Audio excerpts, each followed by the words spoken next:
of this earth is going to stop me from broadcasting.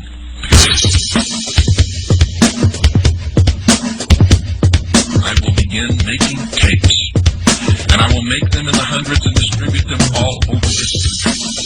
And the people who receive those tapes will make tens and hundreds of copies and distribute them also, and we will have an underground radio. Beyond a doubt, I think the work that introduced Bill Cooper to the world has to be Behold the Pale Horse.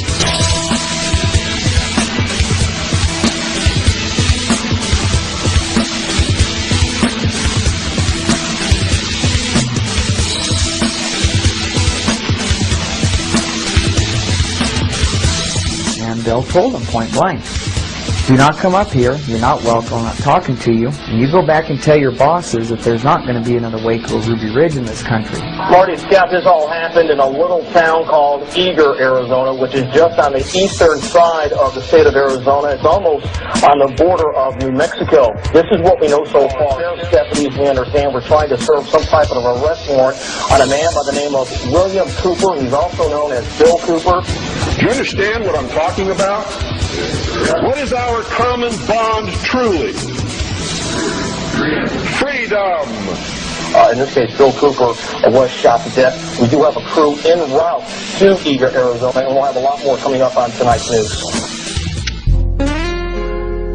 Most people are no better than animals who do not have intelligence because they don't use their intelligence.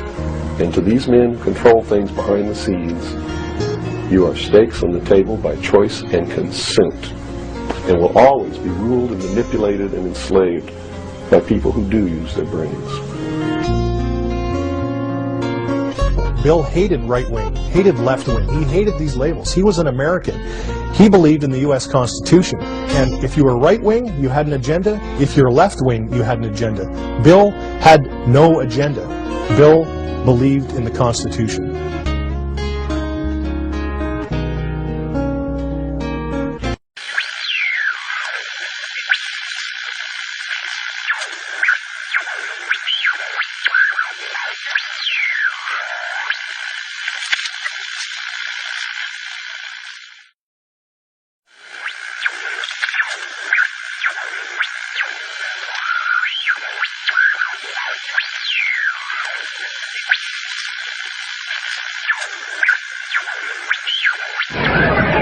What I'm going to talk to you about today comes from my heart, from my experience in life, from playing this role as messenger, which I take very seriously, from my efforts to wake up the American people, from my family, from all the letters that I get, the people that I talk to, just like I've talked to many of you here today.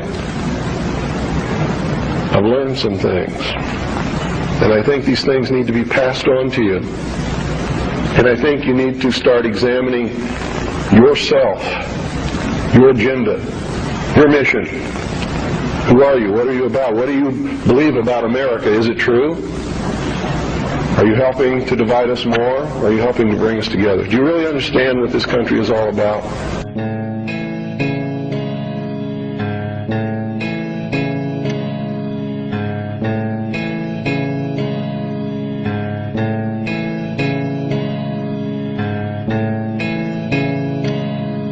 If you listened to shortwave radio throughout the 1990s, you were bound to invariably come across the sound of a captivating voice in the wilderness.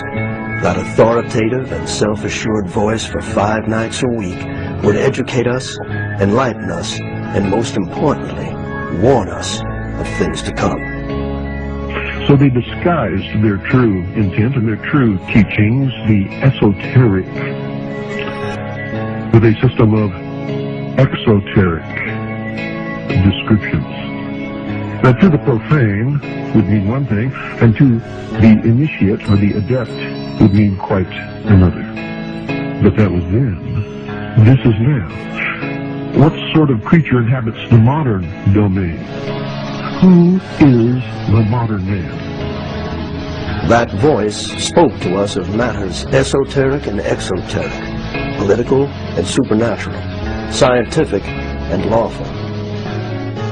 That voice was world-renowned author, radio show host, and ex-Naval Intelligence Officer Milton William Cooper, otherwise known as Bill Cooper.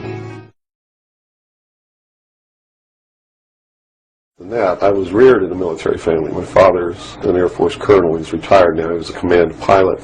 And I traveled all over the world, lived on military bases for most of my life. I was really an indoctrinated individual, you might say. I was as establishment as you could get, as gung-ho, pro-government, pro-America, pro-military. And that's why I went into the military, because that had been so much of my life. I went into the Air Force. I was in the Strategic Air Command for 4 years as an aircraft and missile hydraulic technician. Bill left the Air Force in 1965 to join the United States Navy. Cooper was a member of the Office of Naval Security and Intelligence, serving as a harbor and river patrol boat captain at Da Nang and the Dong Ha River Security Group, Qua Viet, Republic of Vietnam. William Cooper was awarded several medals for his leadership and heroism during combat, including 2 with V for valor. He served on the intelligence briefing team for the Commander-in-Chief of the Pacific Fleet. It was during this time Bill would witness something that would forever change his life. While we were on a transit from the Portland-Seattle area, on the surface, I actually saw, I was the port lookout, and I saw the most incredible thing that I think I've ever seen in my life.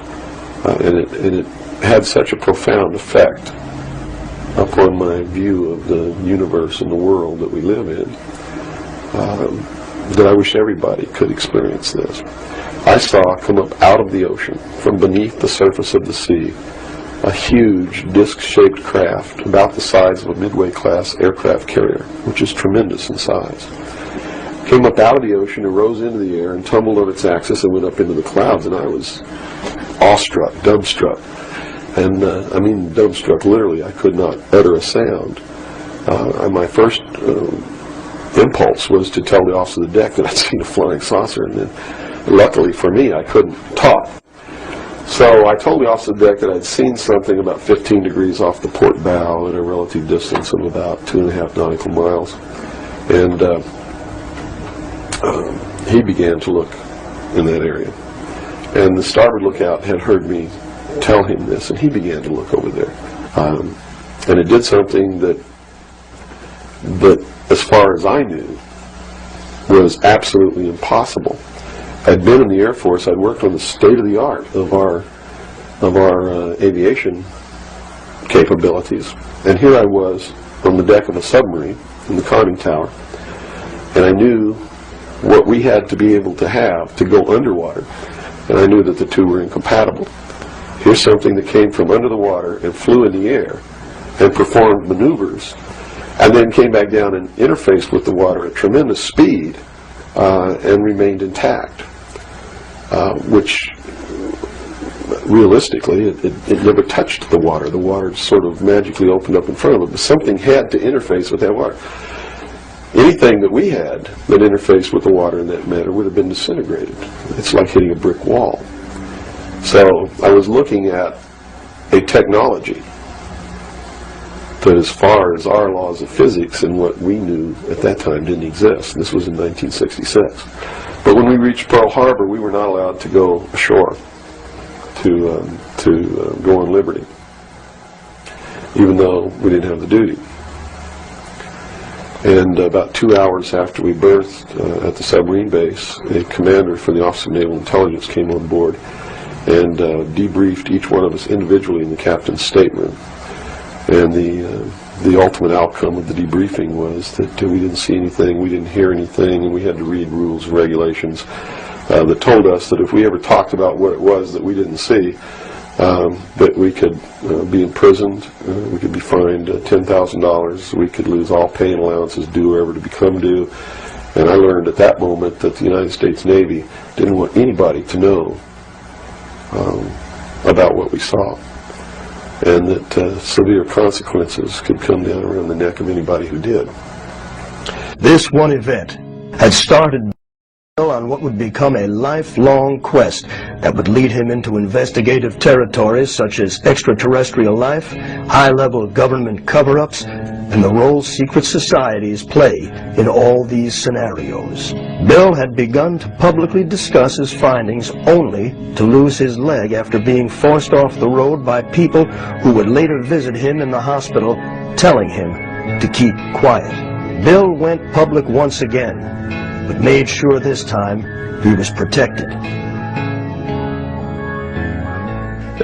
Originally back, I guess when Bill was first starting to release all of this material, he had released a document called The Secret Government, subtitled The Origin, Identity, and Purpose of MJ-12.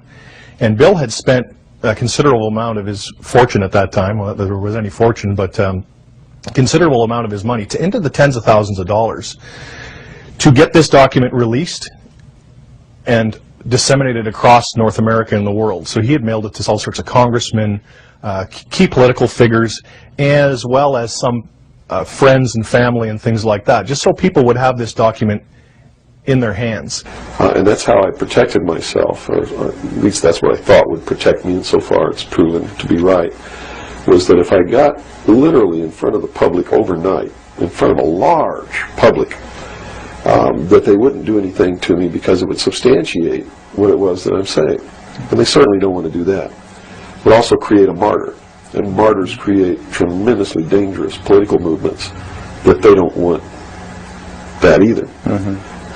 So literally, within a 24-hour period, I spent $27,000 mailing a thick packet of information all over the world to people I'd never heard of, didn't know. We went down and got some mailing lists and just mailed the stuff all over the world. And I've been in front of the public ever since. So I think basically those are the reasons. They don't believe that the public's really going to listen to me. And so far that's been true. There is a small group of people all over the world who are awakening, who are beginning to understand that they've been living their life in fantasy land, and who are actively seeking the truth. But by and large, when the secret power structure says, as I've put in the first chapter of my book, right out of one of their own technical manuals, that a nation or world of people who do not use their intelligence are no better than animals who do not have intelligence, and thus are stakes on the table by choice and consent, they're absolutely right about the majority of people.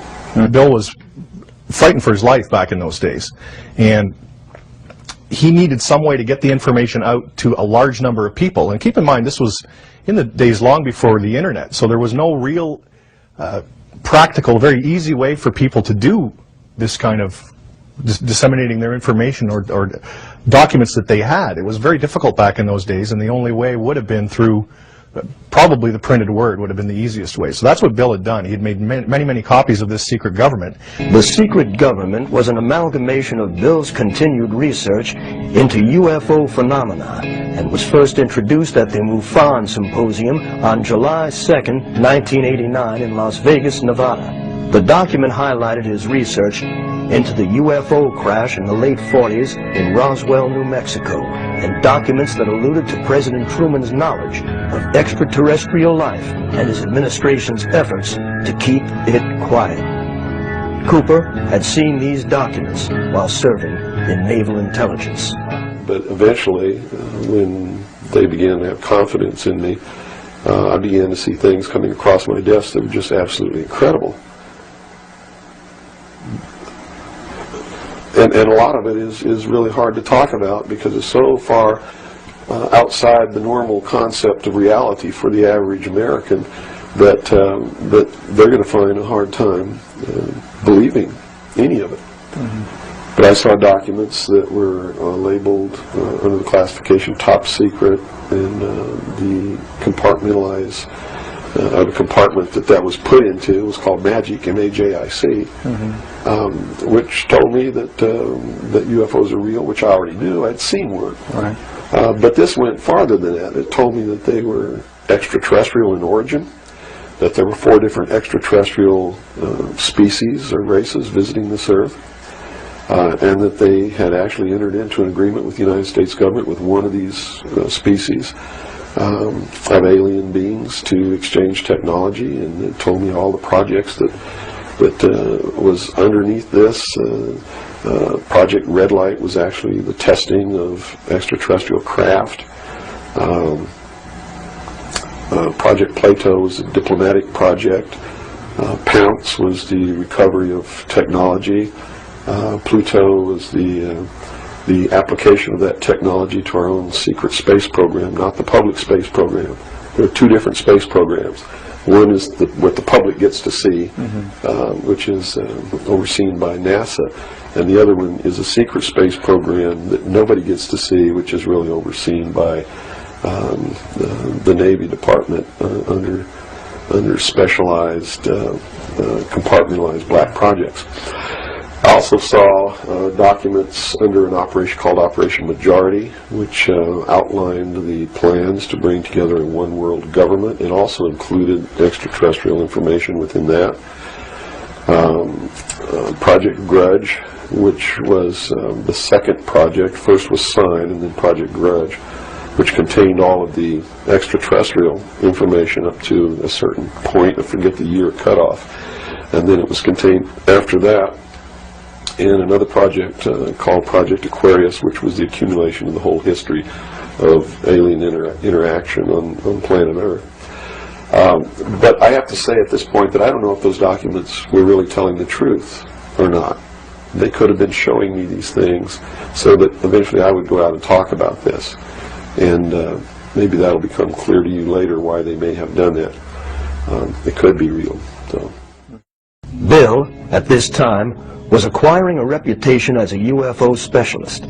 Unlike others in the movement at that time, Bill's credibility was unique because of his experience in naval intelligence. In the late 1990s, however, Bill reconsidered much of what he was saying, as his research led him to believe the technology he and others were witnessing may have been the creation of our own government, created and tested in areas such as the infamous Groom Lake, Area 51 in Nevada, where Bill filmed his documentary, Project Red Light. Bill was actually the first one to go to Area 51 and start filming some of these UFOs or alien spacecraft, whatever they may have been. Bill always maintained that it was a military base, which it is. We all know that now. In the early days, the U.S. military refused to even acknowledge it existed until Bill Cooper got a satellite photograph from the Russians, which proved it existed. We could see the landing strips, all this kind of stuff, and clearly there was some sort of infrastructure there. There were buildings, and something was happening. So Bill decided, for a number of years, was taking expeditions up to Area 51, and he would take people there, and maybe one night they wouldn't see anything at all, but most nights there was some UFO activity. Doyle Shamley, a Gulf War veteran and Army reservist, had paralleled Bill's quest for answers. The two met at a research conference Doyle had been arranging, and soon the two became tight research allies. Doyle would eventually leave the reserve and join Bill in Arizona to conduct full-time research up until Bill's death. Then he realized his research at the time was heavily with Lars Hansen and many of them in the UFO realm. And he realized that most of them, and a lot of them upon admittal, and I have the documents, admitted to working for, either in the past or still being on CIA payroll. And he exposed them heavily, speaking engagements, and accused them of falsifying facts, as they called them, to steer people away from an eventual finding out of all the facts and send them down all these wild goose chases. Now, in all the history of the world, folks, if we were really being visited by extraterrestrial life, don't you think we would have found one by now? Don't you think so? And how come the government always gets there first?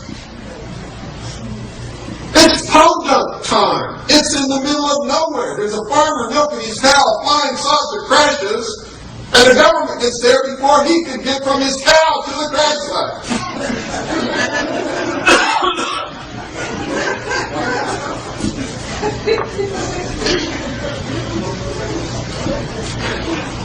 It's ridiculous. And I shudder to think that in the beginning, when I first came public, I may have been misleading somebody along those lines that this whole thing is being brought about by extraterrestrials. I think some of us were really used in the service of our country, and I'm very angry about that. He then realized that the scope of it was not going to be handled by just searching the paranormal. We had to get more into our worldly realm, right here, right now, the politics, the economics. And that's when he shifted more towards government-type studies.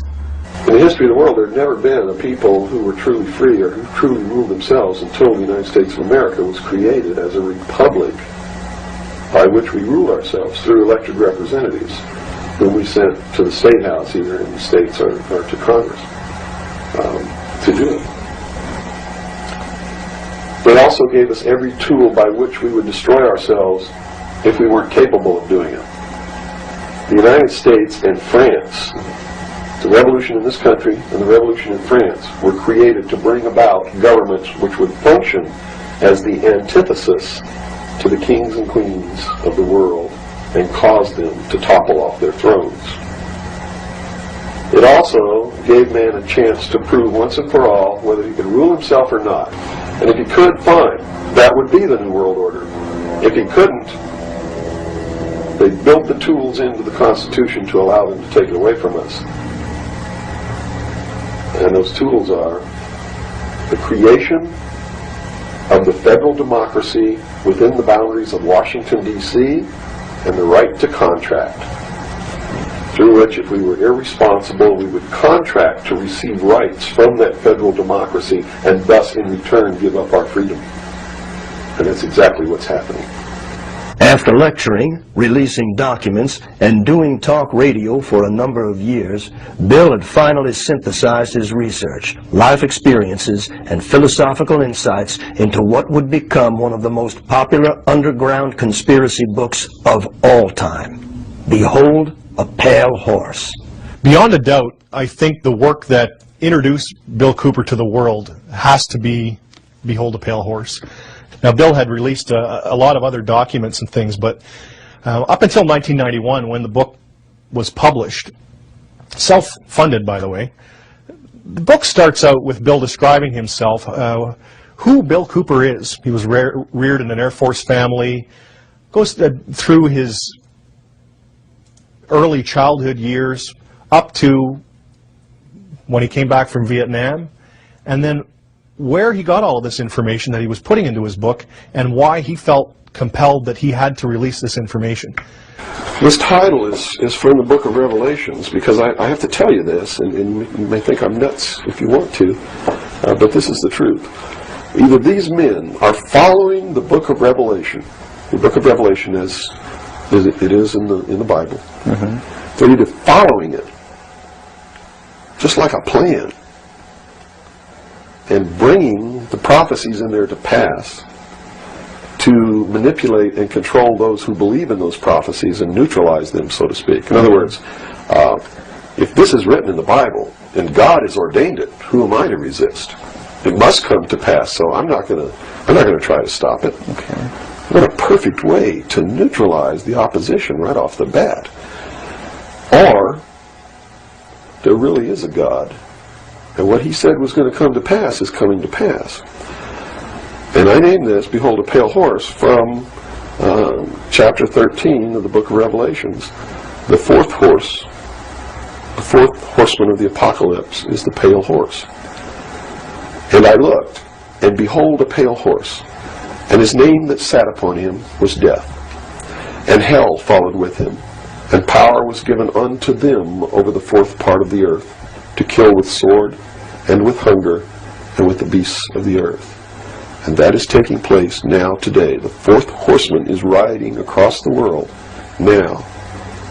That's what AIDS is all about. That's what all these little brush fire wars all over the world are all about. That's what's happening. That's why cancer cures are suppressed. So it's not hidden at all. It's there for anybody who wants to look. And I get people who still come to me all the time and say, Bill, you're all wrong. It's the Jews. The Jews are subverting the world. Man, it's not the Jews, it's not the Catholics, it's not the blacks. It's these men who belong to the ancient mystery schools, who meet in secret and decide the fate of the world. And they belong to all different races and all different nationalities and all different religions to the public point of view. But in secret, it's a different story.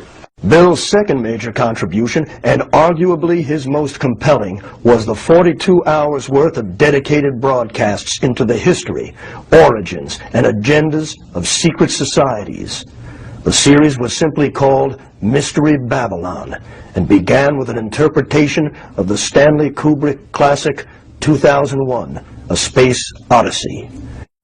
To simplify, I guess we could say that Bill took us on a journey through the language, religion, and symbology of the elite, the power structure. What do these people believe? He started out with something modern and then took us way back into the ancient texts of the mystery schools, ancient Egypt, some of the beliefs and mythology of ancient Egypt, tons and tons of Masonic works and other mystery texts.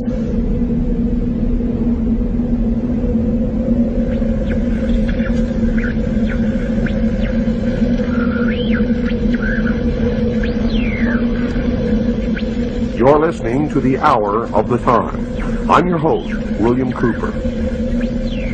Tonight, ladies and gentlemen, we begin the origin, the history, the dogma, and the identity of the ancient mystery religions which are now known as the mystery schools.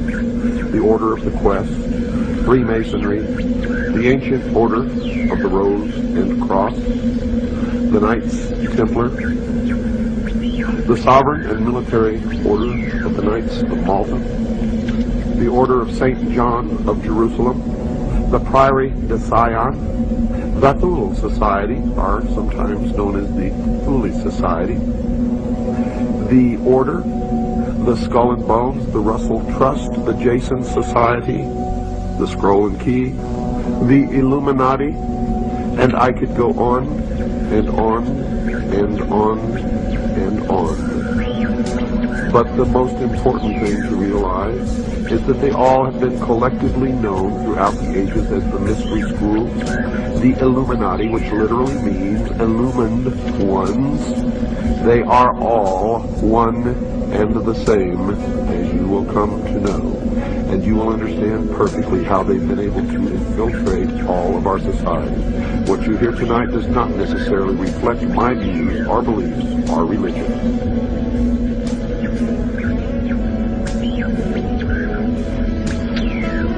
They have ruled from the shadows, you see. And they call themselves the guardians of the secrets of the ages.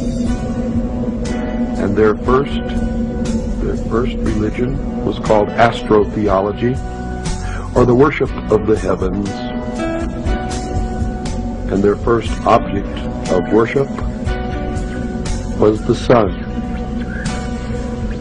The second object of worship was the moon. And everywhere you see the mystery schools or the mystery religion, you will see the symbols of the sun and the moon, also known as Osiris and Isis. For in the religion of the mystery schools, they believed that man was held prisoner in the Garden of Eden by an unjust and vindictive God. And that man was not told by this unjust and vindictive God that he could have the same power. And man was set free from the bonds of ignorance by Lucifer through his agent Satan, and many believe that the two are the same. And that's okay, because maybe they are. And that through the gift of intellect, man himself will become God. Now, for those of you who understand what I am imparting to you now, you may not even have to listen any farther, for it explains everything that has ever happened in the history of man, and everything that is happening now, and all that is to happen in the future.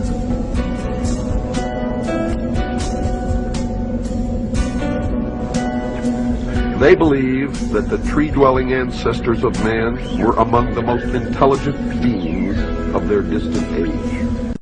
And when these creatures finally abandoned the trees and walked fully upright, freeing their hands to serve as implements of their minds as well as their bodies, there began the most successful evolutionary drive toward higher intelligence ever witnessed in nature.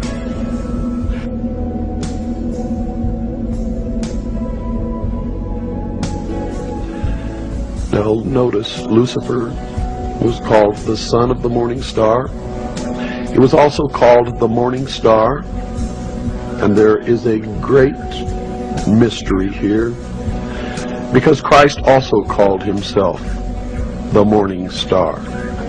But I have been told by those who have been initiated in the mystery schools that Christ and Lucifer are one and the same being. What you believe, of course, is your own business, and is not my intention to make you believe anything, but rather to impart to you what I have learned over many, many years of study into the secrets of those who worship the ancient mystery religions in secret for thousands of years.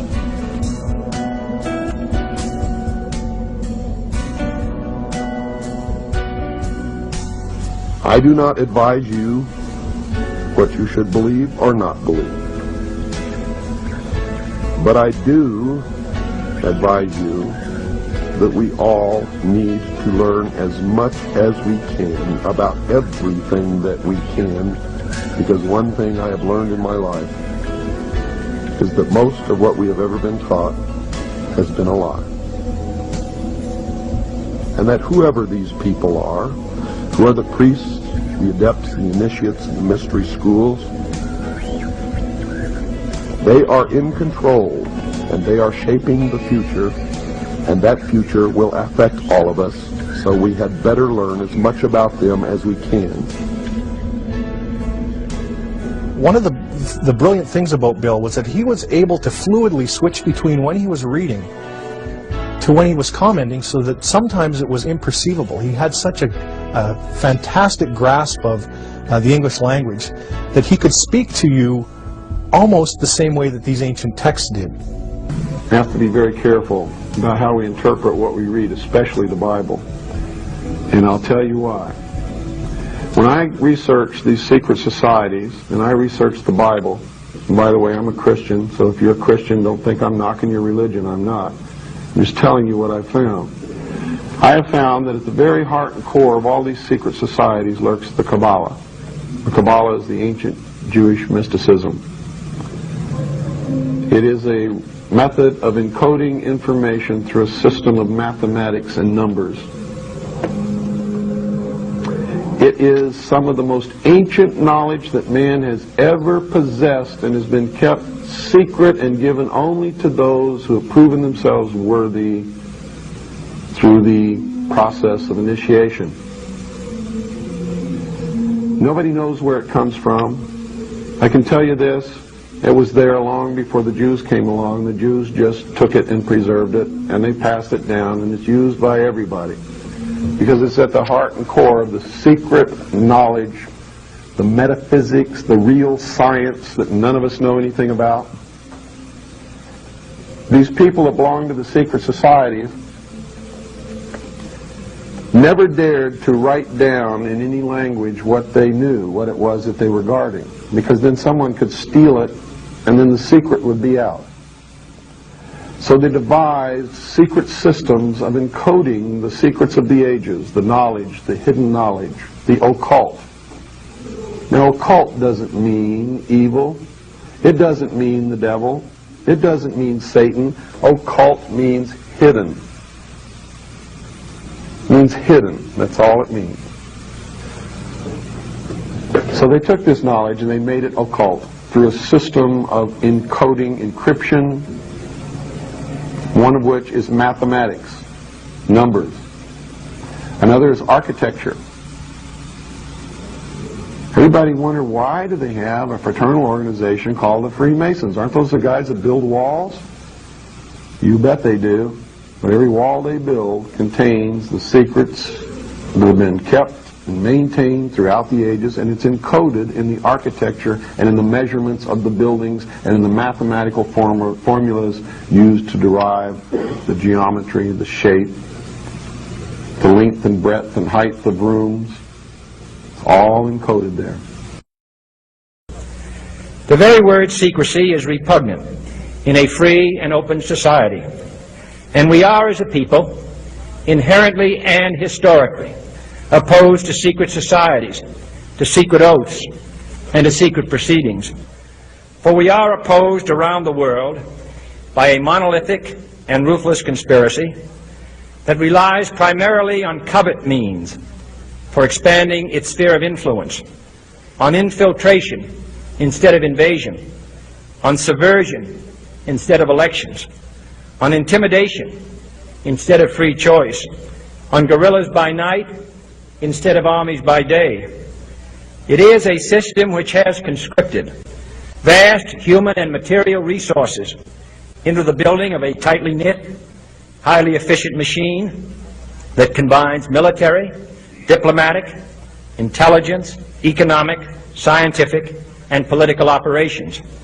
Its preparations are concealed, not published. Its mistakes are buried, not headlined. Its dissenters are silenced, not praised. No expenditure is questioned, no rumor is printed, no secret is revealed. So they ordered his execution. It was actually ordered by the policy committee of the Bilderberg Group in The Hague in Geneva, Switzerland, and was carried out by agents of the secret government in Dallas. The man who actually administered the coup de grace was the driver of the car, William Greer. We have a film in beautiful living color that you can actually see with your own eyes William Greer turn with an assassination pistol in his left hand and shoot the president point blank in the head over his right shoulder. It's incredible. It's been hidden from the public for all these years. But the same film has been shown on television for all these years, but they've always zoomed right in on Kennedy and cut the driver out, so you can never see it. It's the Zapruder film. It was never shown to the Warren Commission. They never saw it.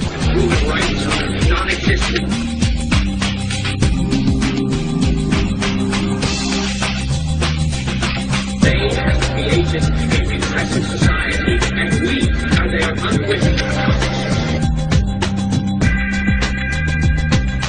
More and more people are becoming poor.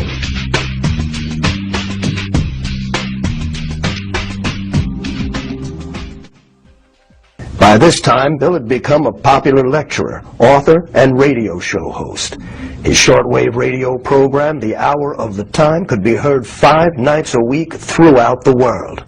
It was an event. It was always exciting, waiting for the hour of the time to come on, turning on your shortwave and hoping that that night that the propagation was good across the airwaves, because of course shortwave is extremely susceptible to weather conditions, and when weather conditions are favorable, you're heard around the world, but when they're not, you're not heard anywhere.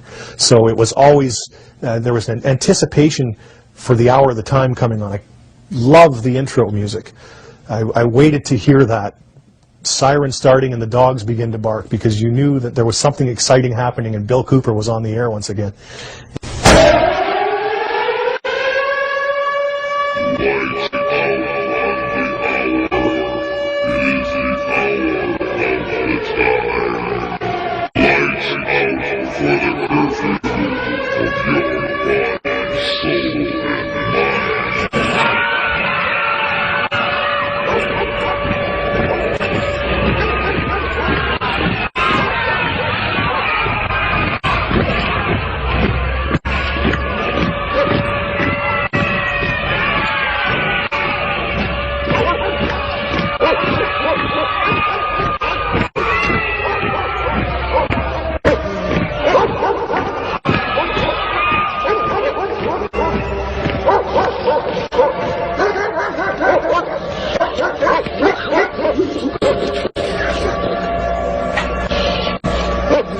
You're listening to The Hour of the Time. I'm William Cooper. For the first time in the history of the world, man was free. Literally, a king and queen in his or her own right.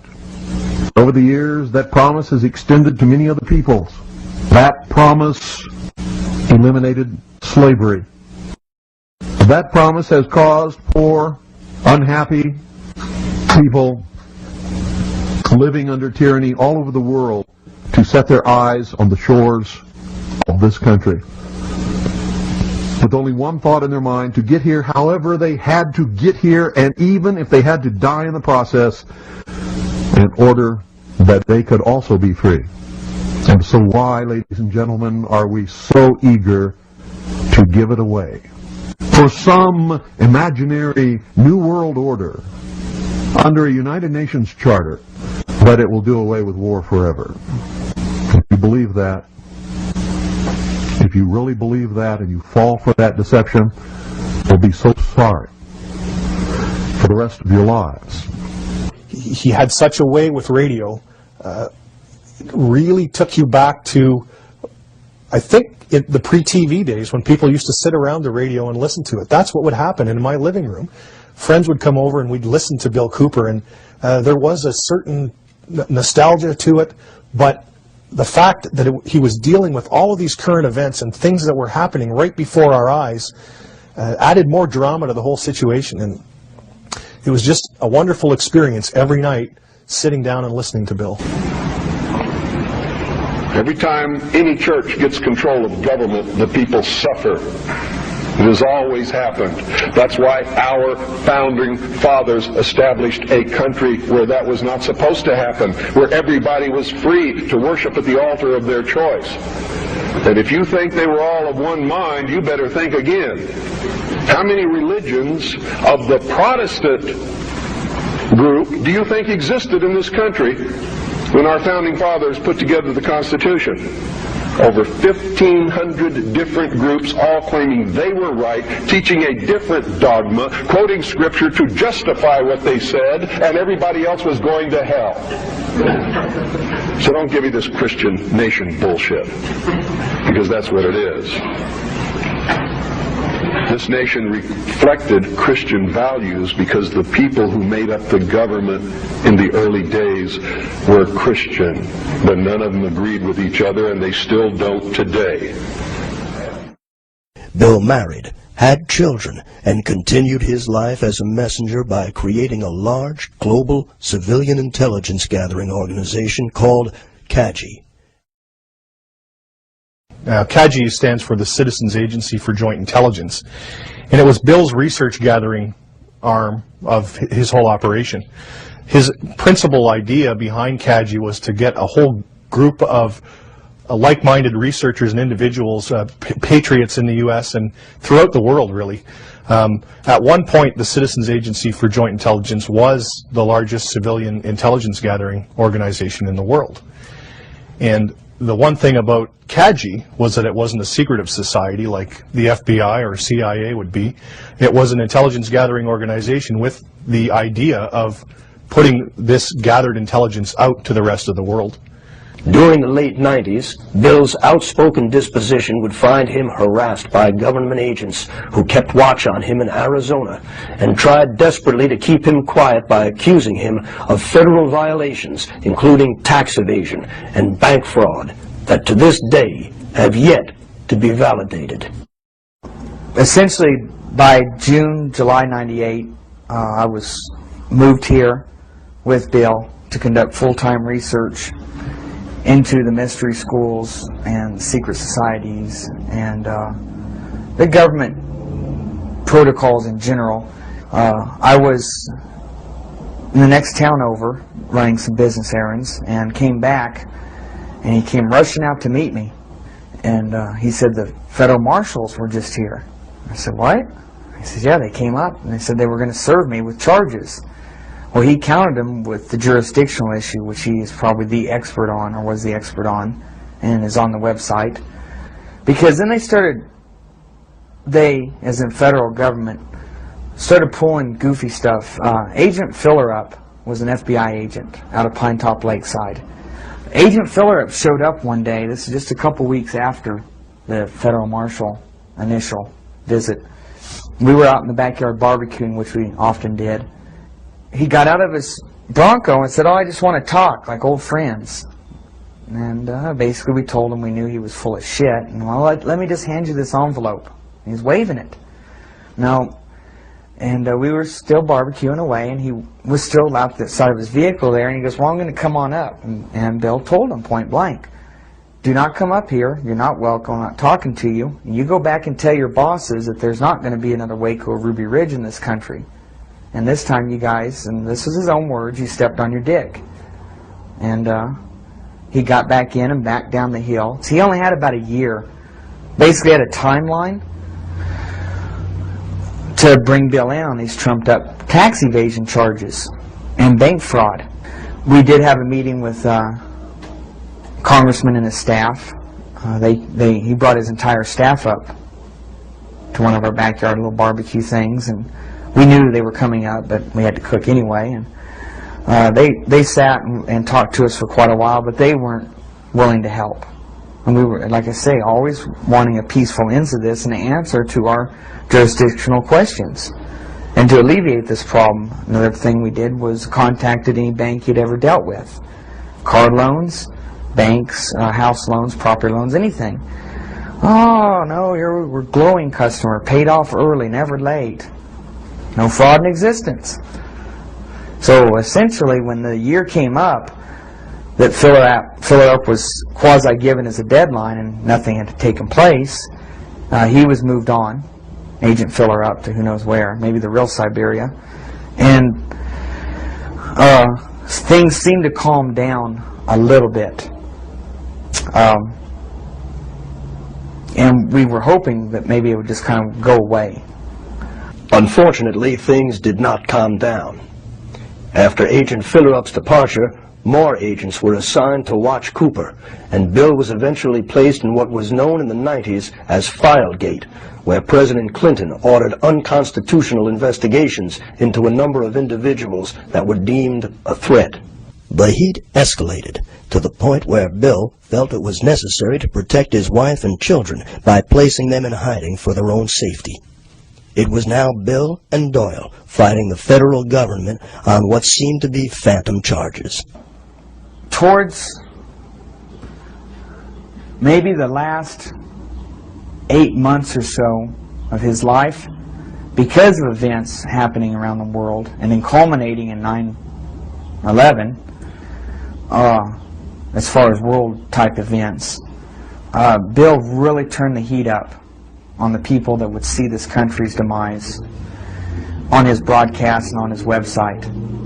And at that point, a person could tell if they had watched the happenings and knew the facts, not just the crap that was put in a paper here and there about Bill or the situation here, and had done their research, that now it wasn't a matter of if but when for Bill's demise. In August of 2001, a local doctor by the name of Scott Hamlin had reported to local Eager police that he had been harassed while parked on Bill's Hill by a man who followed him, pulled out a gun, and threatened him in front of his wife and kids. Even though it could not be proven that it was Bill, law enforcement now had a reason for serving a warrant for his arrest. Dr. Hamlin had been going up and playing real petty little games at night and up right next to Bill's property. This particular night, he had his family up there, and they claimed they were just up there to watch the lightning storms. But the problem was Dr. Hamlin would really egg people on. He's a real weasel. And Bill had enough of it and ordered him off the whole area. Just get out of here, I'm calling the cops. Now, if Bill wanted to do harm to him, he would not call the cops, obviously. Bill told me about this the next day, and that was pretty much all that was of it. The first warrant was served on September 11th of 2001, but was postponed. It would not be until November of 2001 when the police would finally make an attempt to raid Cooper. Cooper's broadcasts at this time had already been looking into the federal government's compliance in the events of 9/11.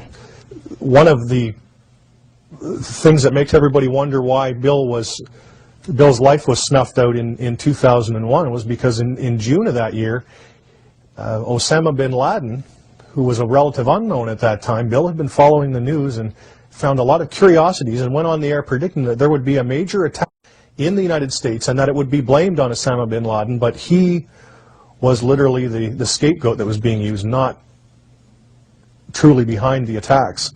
So that, I mean, just a few months before the events of September 11th, and then of course Bill's life cut short shortly thereafter. Supposedly, a CNN reporter found Osama bin Laden, took a television camera crew with him, went into Osama bin Laden's hideout, interviewed him and his top leadership, and he came out and told everybody, within 3 weeks Osama bin Laden is going to attack the United States and Israel. Now, don't you think that's kind of strange, folks?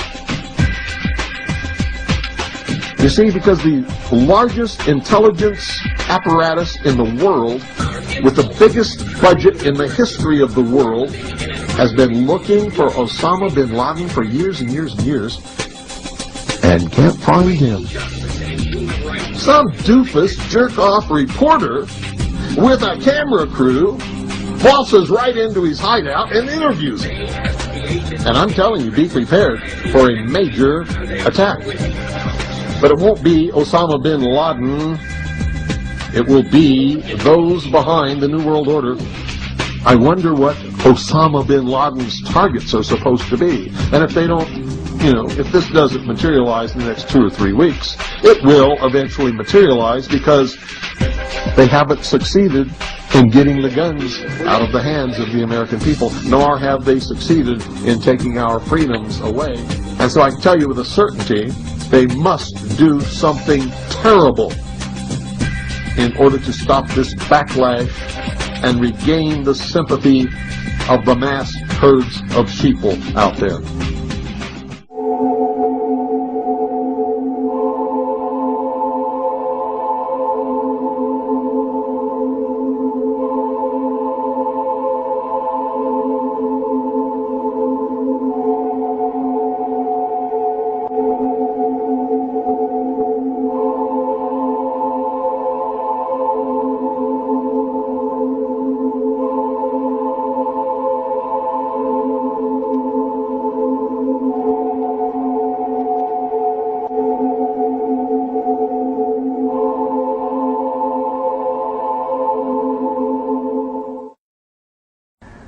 Bill heard the commotion out here, just the ruckus, because the noise that comes up the road, being so rough and stuff.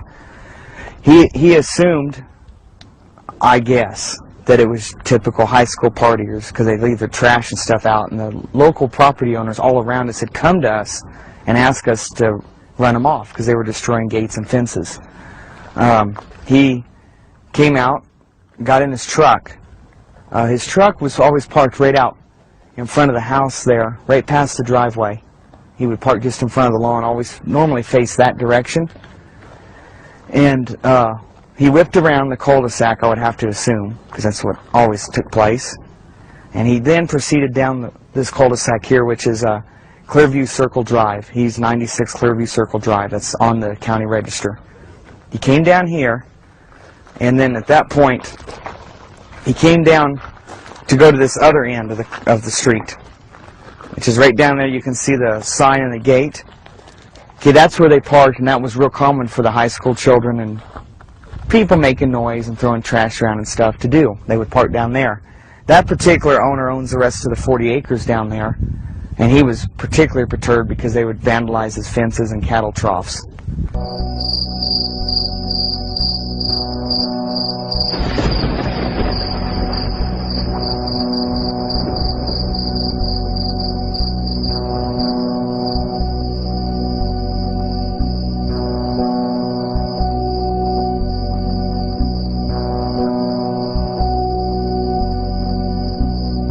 Proceeded up this road to this cul-de-sac here where the truck was parked. It was unmarked. No one was in uniforms. They did not identify themselves. That was it. They had said that in their briefings the very next day. They were parked here. They intentionally had a vehicle with an incredibly loud stereo system, and they made a lot of noise themselves, you know, hooting and hollering. Bill came down and told them, this is based on the law enforcement people that told me this, that were involved that night. Bill told them if they didn't leave, he was calling the police, and they shunned him on. So he then turned around to go back to his home up there and call the police. Now, at that point, they were here, and he just basically turned right there, just out on this lot a little bit, and went on back. Right here out of this juniper was a spot. I was told by law enforcement officials that the first deputy came out right at Bill's truck, because he was cruising along slow, watching them more than likely in his rearview mirror, me knowing him very well, to make sure they didn't follow him back over there. He came out, and this is the point where Bill knocked him off sheerly with his arm, not ran over anything. That guy basically just landed on his butt because Bill hit the gas. So he made this little curve here, and this is where he stopped. At this point, according to law enforcement officials, from their briefing, and then plus people on site right then, when he stopped, one more person approached the vehicle, but not running. And that's when he did the open hands thing and a sign of, you know, like surrender or whatever.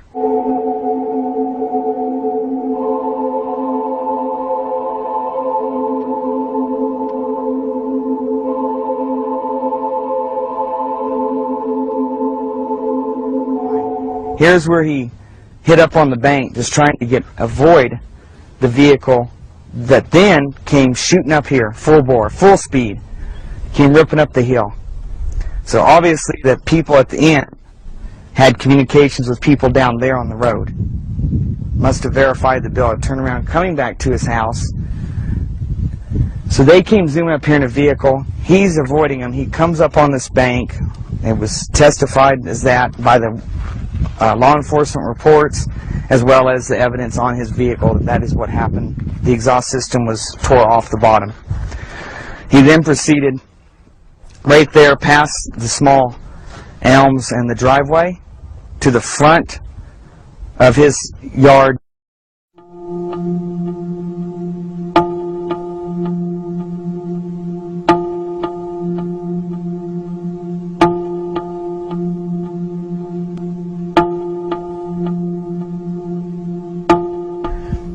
I was told by the law enforcement officials that were on site and ones that had to come up afterwards and get a briefing so they knew what went on roughly, because public was obviously going to be coming to try to come up here, and news crews and all whatnot. They had put out that Bill is not to be let back in that house alive. It was premeditated. It was put out, Bill will not be allowed back in alive.